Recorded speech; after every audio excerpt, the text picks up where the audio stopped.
We are here to interview our running president, Ms. Rachel. We are from Pardo National High School and we are here to gather some information about your presidency. You may go on now with your questions. Good morning, Ms. Graceful. I am Ayana Kerslipin Rowlett from Pardo National High School.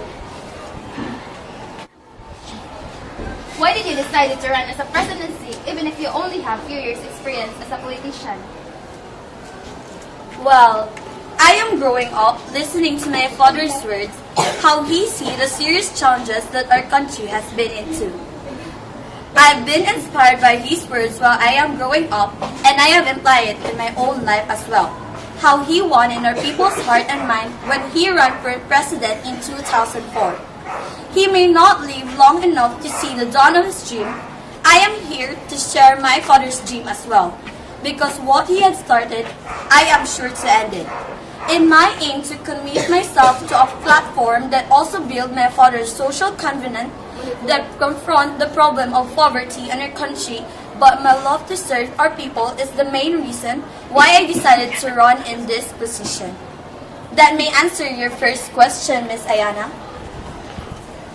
For the second question, what have you done to the Philippines that influence the people to vote you? I've never done something that people may be influenced to vote me. But aside from assuring that influence them to vote, it may be because they can see that I am capable enough to improve the economy of our country, and I am happy because of the unwavering trust and support of the people, and let me see my sincerest gratitude to all who have supported me until I got in this position. Huwag tayong mag-iwanan. Opo, tayo mismo. Ayusin natin ang Pilipinas. Ms. Graceful, I am like a Simbahan from Pardo National High School, and I have two questions for you. First is, what is your reaction about your disqualification of your presidency? I am disappointed in the decision, but this is not the end of the process. We will continue to fight for the rights of foundings and the fundamental right of the people to choose their leaders. I maintain that I am natural-born Filipino and have complied with the 10-year residency requirement based on settled applicable jurisprudence. My critics will use any excuse to exclude me. Made me much like they tried to do when FPJ ran for president, and in the process, disenfranchising the people as well. They show a lack of trust in the ability of Filipinos to make the right decision. I have faith in the process, and we are confident that COMELEC and Bank will side with the interests of the people. That would be all.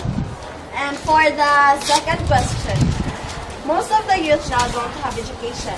If you will be the elected president, what projects will you do to help the youth? Education is an important aspect, especially here in the Philippines. We should reform the educational system in the Philippines, especially those that involve the education of our children. I would like to create programs that will ensure that every student is entitled to a decent classroom, high-quality education, and an environment conducive to learning. We should be mindful of the need of the youth today to have quality and affordable secondary and tertiary education. Maybe that would answer all your questions, Ms. Simbahan. Yes. Praise po anak ni FPJ, ang iboboto ko. Oh, praise po anak ni FPJ, ipaglalaban kayo. Oh, praise po, praise po, iboto niyo, praise po.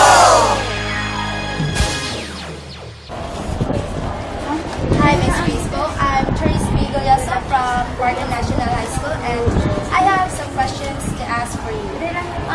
How will you handle the Talimbala issue? It's the job of the government to serve the people properly, especially the OFWs, that work hard to give their families a better life. But this happened that their own country has given them so much burden. This situation is very unacceptable. And Mr. Honrado should be able to stop this within a week. And the Manila International Airport Authority should put a stop to this issue, or better yet, Mr. Honrado should just step down in his current position. On the other hand, we should just look possible abuses committed by NAIA security personnel and failure of airport officials to stop this issue about the Tanim Bala. Hi, Mrs. Grace Paul. I'm Maria Teresa Evelgo from Parque Nacional High School, and I am here to ask some questions for you. How can you control illegal drugs and illegal guns in our country? The Senate, which is I am part of, have discusses about the illegal drugs and guns in our country. We are seriously logging in our law enforcement. The truth is, we don't need total gun ban as a solution for this issue.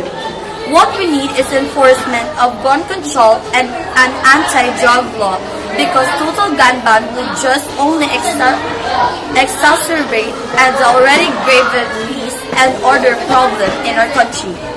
It was none of help. Instead, our government should increase and upgrade and update its anti-drug operation and fight against illegal drugs by its own.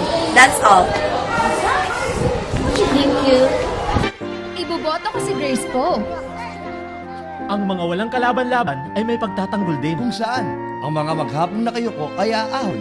Tutulong sa tunay na nangangailangan. At magbibigay dangal hindi lamang sa pangalan ng amang si FPJ, kundi sa ating lahat na boboto sa kanya. Tapat, magalang at matulungin. Praise po anak ni FPJ. Tatak FPJ sa Senado. Good morning, Mrs. Graceful. I'm Kenneth I have two questions for you. First, how can you help the unemployed and uneducated people?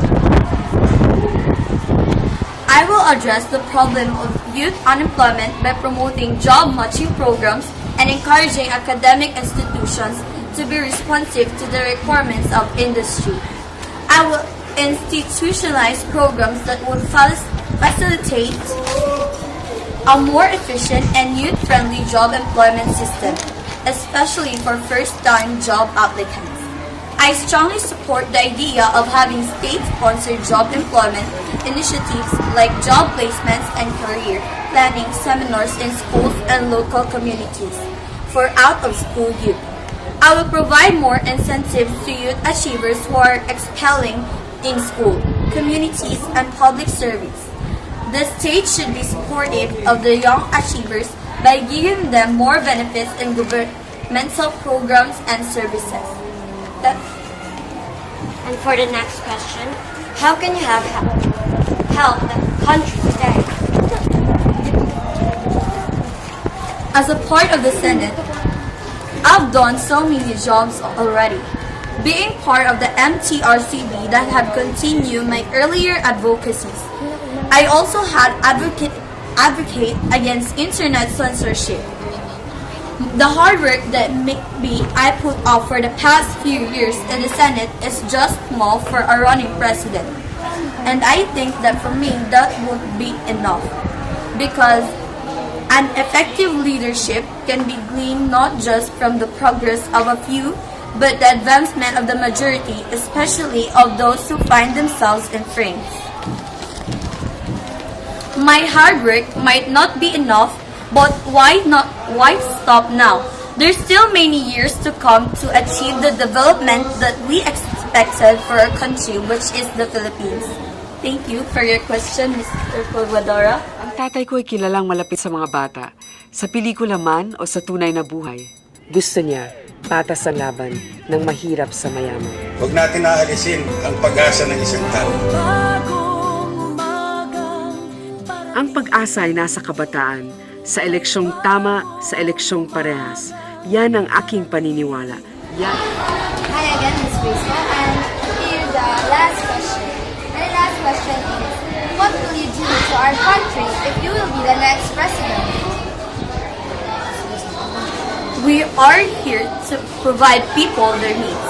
If I will be elected as president, it would be an honor to serve our people, to promote an environment of inclusive growth focus on anti-poverty programs, and mobilize the support of all sectors, providing better opportunities for our children so they can grow up to become a productive and active participants in our country's development.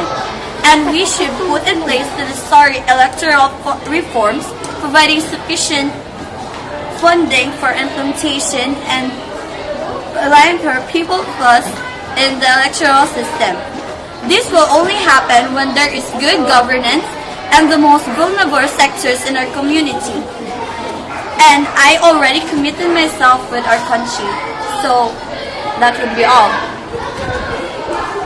Thank you for the time, Ms. Risco. Would you like to say something? Please continue supporting me this coming 2016 presidential elections, and I am honored to lead and promote our country for a better future. And again, this is Grace Paul Manzares. Ayusin natin ang Pilipinas.